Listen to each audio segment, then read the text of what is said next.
Chapter 1. Good news.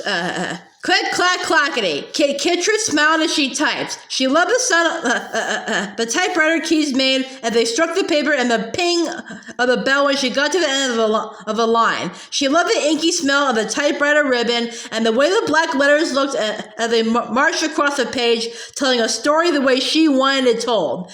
It was a hot afternoon in August. Kit and her best friend Ruthie were in Kit's room writing a newspaper for Kit's dad. Kit was not a very good typist. She used only her two pointer fingers, and she made a lot of mistakes, which she had to X out. But Dad never minded. Every night when he came home from work, he gave Kit the real newspaper so that she could read the headlines and the baseball scores and the funnies. He was always very pleased when Kit gave him one of her newspapers in return. Kit finished the paragraph she was typing. "Read me what we have so far," said Ruthie. Kit cleared her throat and read, "Ruthie Smithers and Kit Kittredge are reading lots of books this summer. Ruthie has read the Blue, Yellow, XXX and read fairy books by Andrew Lang. She is now reading the Lilac Fairy book. I am interested in princes and princesses, sort of like fairy tales," said Ruthie. Kit Kittredge is reading the Adventures of Robin Hood and His Merry Men. "I like the way Robin Hood tricks the bad guy, the sheriff of Nottingham," said Kit, "and the way he robs rich people and gives their money to poor people. I think it would be great to live in XXX Sherwood Forest." "That's good," said Ruthie when Kit finished reading. I like it." "Me too," said Kit. "What should we write about now?" "What about Charlie and the cookies?" said Ruthie. Charlie was Kit's brother, who was 16. Kit thought a moment. Then she typed, "Congratulations to Charlie Kittredge. He set a world's record today. He ate a whole plate of ginger snaps that were supposed to be for Mother's Garden Club. Charlie is going to college in a few weeks. He should try out for the eating team." Ruthie looked over Kit's shoulder and giggled as she read what Kit had written. "Now what?" she asked. Kit picked up a pencil and put it behind her ear so that she looked like a newspaper reporter. "Well," she said, "we could write about how hot it is." Ruthie nodded, quickly at first, but slower and slower. Finally, she let her chin fall to her chest, closed her eyes, and pretended to snore. "You're right," said Kit. "Weather's boring. There aren't any people in it. This is supposed to be a newspaper, not a snooze paper." "You can write about how your mother redecorated your room," Ruthie said. "I think it's as pretty as a princess's room, don't you?" Answered Kit with a crooked smile. "It's okay. It's just a little too pink for me. I'd rather sleep in a treehouse like Robin Hood." Ruthie shook her head. "You're crazy," she said. "Yup," said Kit cheerfully. She knew Ruthie was right, of course. Her room was pretty. Mother had redecorated for her earlier that summer as a surprise. And, as with everything Mother did, it was lovely. Kit's room was painted pale pink with white trim. There was a canopy bed as high and white and fluffy as a cloud, and a dressing table with a lacy skirt around it. The desk was white and spindly-legged. It looked too delicate to hold the big black typewriter that crouched on it. Mother had asked Kit to keep a typewriter in the closet place and take it out only when she used it, but Kit always forgot to put the typewriter away. Besides, she used it a lot. The typewriter ended up being on the desk all the time, even though it looked out of place in the frilly room. Kit squirmed on the poofy stool that had replaced her old swivel chair. She believed in telling the truth straight out, but so far she hadn't told Mother that she felt as out of place in the frilly room as the typewriter looked. Mother was so pleased with all the lacy pinkness and so sure the room was a girl's dream, which it probably is, Kit admitted to herself, just not mine. The redecorating story's no good because Dad knows all about it, she said to Ruthie. "It's not new," Kit sighed. "I wish something would happen around here, some dramatic change. Then we have a headline that would really grab Dad's attention. Like in real newspapers," said Ruthie. "Exactly," said Kit. I don't know, said Ruthie. When my parents read the headlines these days, they get worried. The news is always about the depression, and it's always bad. I don't think we want our paper to be like that. No, said Kit. We want good news. She knew there hadn't been much good news in the real newspapers for a long time. The whole country was in a mess because of the depression.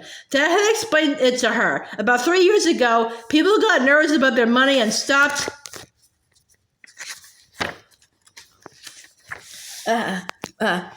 buying as many things as they used to, so some stores had to close down. The people who worked in the stores lost their jobs. Then the factories that made the things that the stores used to sell had to close down, so the factory workers lost their jobs too. Pretty soon the people who lost their jobs had no money to pay their doctors or house painters or music teachers, so those people got poor too. Kit was glad that her dad still had his job at his car dealership. She and Ruthie knew kids at school whose fathers had lost their jobs. They seen those fathers selling apples on street corners, trying to earn a few cents a day. Some kids had disappeared from school because their families didn't have enough money to pay the rent anymore, and they had to move. Dad said the depression was like a terrible slippery hole. Once you fell in, it was almost impossible to get out. Kit knew the depression was getting worse all the time because the newspaper headlines said so almost every night. But inside Kit's house, no dramatic changes with the headlines seemed to be happening. The girls were about to give up on finding any news, good or bad, when Charlie popped his head in the door. Hey girls, he said, Mother's Garden Club's here. You better get downstairs quick if you want anything to eat. I saw Mrs. Culver already diving headfirst into the nut dish. Thanks for telling us, Charlie, said Kit. Oh boy, said Ruthie. Maybe there'll be some cake for us. Maybe there'll be some news for us, said Kit. She grabbed her notepad and took the pencil from behind her ear. Come on! Kit and Ruthie thundered down the stairs.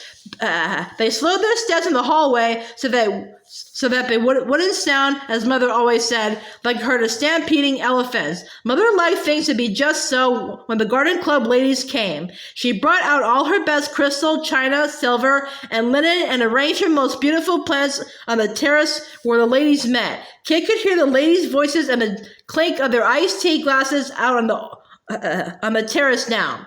Above all the other voices, Kit heard Mrs. Wolf complimenting Mother. Margaret, Mrs. Wolf was saying, your sponge cake is perfection. Mine is just fat, a sponge.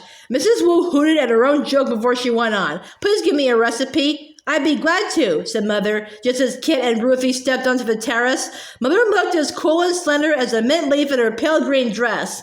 Kit wanted to fling herself at Mother and hug her, but she held herself back. Her fingers had typewriter ink on them. It would never do to leave ink stains on Mother's perfect green dress.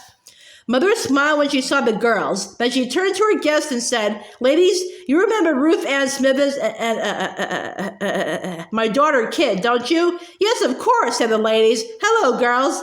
Hello, said Kit and Ruthie politely. Do help yourself to some refreshments, girls, said Mother. We will, said Kit and Ruthie, smiling broadly. The girls filled their plates and retreated to a corner behind a potted palm to enjoy their feast and observe the ladies. At first, the ladies discussed garden club business, such as how to get rid of bugs, slugs, and other garden pests. It was pretty boring.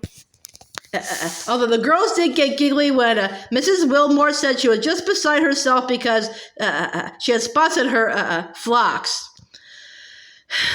Then the talk moved on to who was going to weed the flower bed at the hospital, which the garden club ladies took turns doing. I believe it is my turn, said Mrs. Howard, but I'm afraid I won't be able to weed this month. In fact, she hesitated and blinked her big round eyes. I'm afraid I won't be able to be a part of the garden club at all anymore. Kit and Ruthie looked at each other and raised their eyebrows. This sounded interesting. Why would Mrs. Howard be quitting the garden club? Kit leaned forward so that she could hear better. There may be a story in this for our newspaper, she thought.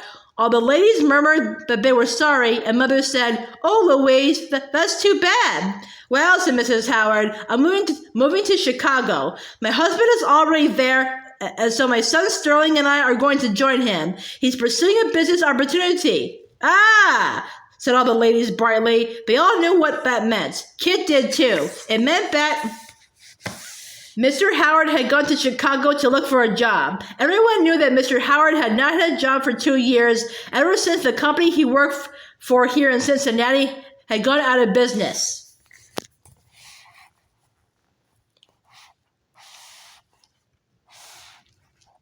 There may be a story in this for our newspaper, Kit thought. Where will you live in Chicago? A lady asked. I'm not sure yet, said Mrs. Howard, blinking again. Mr. Howard hasn't settled anywhere. We'll be hither, thither, and yon for a while. The lady smiled, but Kit saw little lines of concern on their faces. The whole thing sounded pretty fishy to Kit. If the Howards have no place to live in Chicago, why are they leaving their house in Cincinnati? She wondered. Then suddenly it dawned on her. The Howards couldn't stay in their house. They didn't have enough money anymore, and Mr. Howard didn't have a job or a place for them to live in Chicago either. That was the truth. Kit was sure of it. She was pretty sure that all the ladies knew it too, but no one would say it out loud.